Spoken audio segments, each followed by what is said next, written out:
Right now, you know exactly what time it is. Not because you felt it, because you checked your phone, your watch, a clock somewhere on the wall. Time arrives as numbers, precise, mechanical, absolute. But for almost all of human history, none of that existed. No clocks, no hours, no minutes. And yet, humans woke at consistent times, hunted in coordination, navigated entire oceans, and built monuments aligned to the exact second of sunrise without a single mechanical instrument. Which raises a question almost nobody thinks to ask. If they had no clocks, how did they always know? Most people assume ancient humans simply guessed. That time was vague, approximate, unimportant. But the evidence tells a completely different story. Because long before humans invented clocks to measure time, time was already running inside them. In 1962, a young French geologist named Michel Siffre descended alone into a glacier cave deep in the French Alps. No sunlight, no clock, no calendar. Just darkness, food supplies, and a telephone line to the surface. His plan was straightforward. Live underground for 2 months. No external time cues. See what happened to human perception when time disappeared entirely. What happened was extraordinary.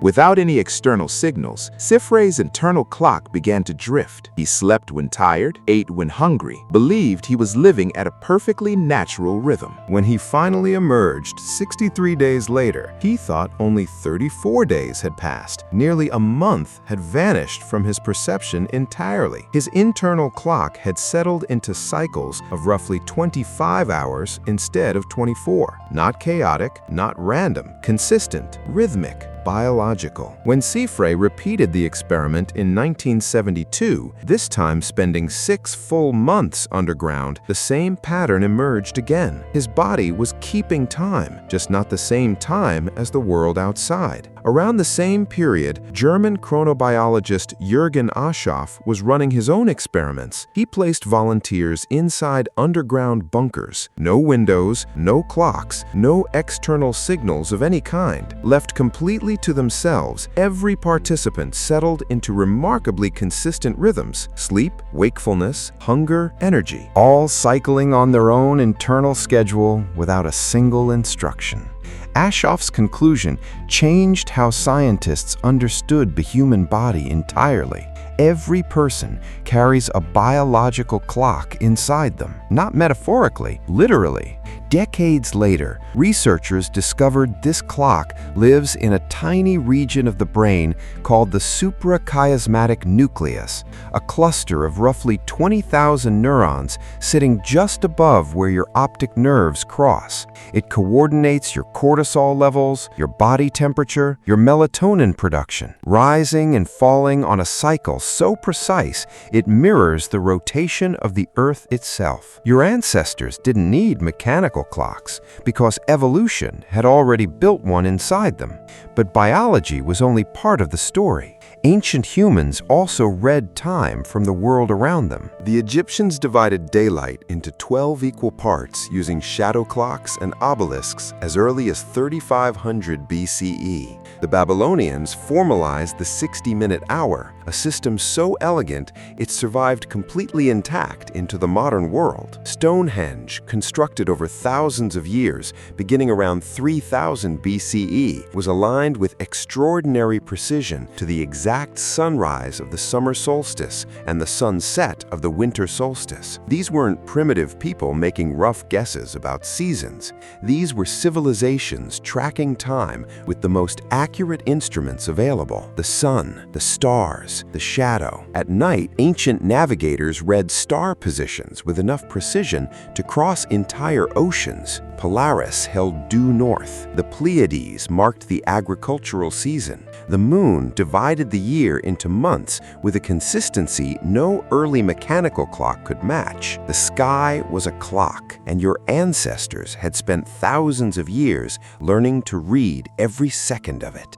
But there was something even more intimate than the stars: fire. For most of human prehistory, the burn rate of a fire was one of the most reliable time signals available.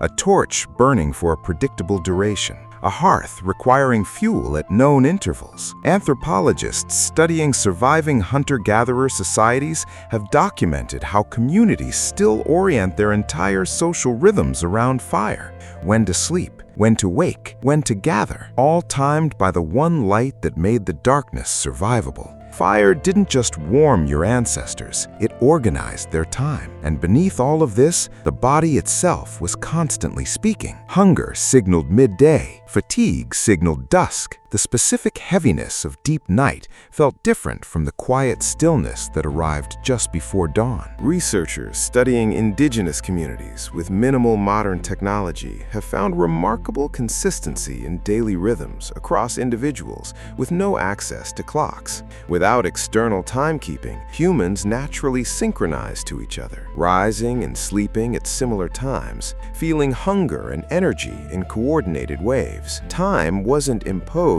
from outside. It emerged from inside. Shared biology, shared light, shared fire. And this is where the story becomes uncomfortable, because modern civilization gave humans something extraordinary. Precise, universal, synchronized time. Every city, every country, every person reading the same numbers simultaneously. But something else happened quietly in the process. You stopped listening to the clock inside you. The body still runs on ancient rhythms. Cortisol rising before dawn. Energy dipping in early afternoon. Melatonin climbing as darkness arrives. But modern life runs on a completely different schedule. Alarm clocks override your natural wake cycle.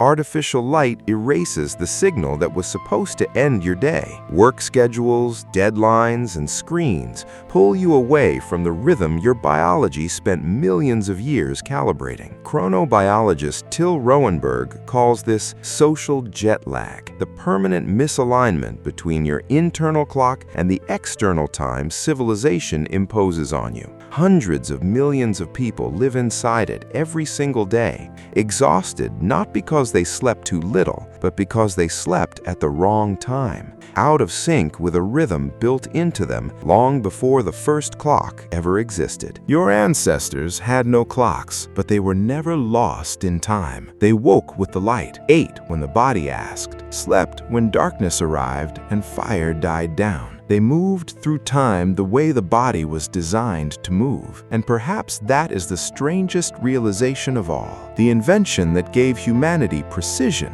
may have quietly broken something far older, a relationship between the human body and the rhythms of the world it evolved inside. For hundreds of thousands of years, humans didn't measure time. They lived inside it, and somewhere beneath the alarms, the notifications, and the relentlessly scheduled hours of modern existence, your body is still trying to do the same thing. Still waiting for darkness to mean rest. Still waiting for dawn to mean beginning. Still running on a clock so ancient, it predates language, civilization, and every instrument humans ever built to replace it. You were never separate from time. You were built from it. If this changed the way you think about your own rhythms, subscribe. There's more where this came from.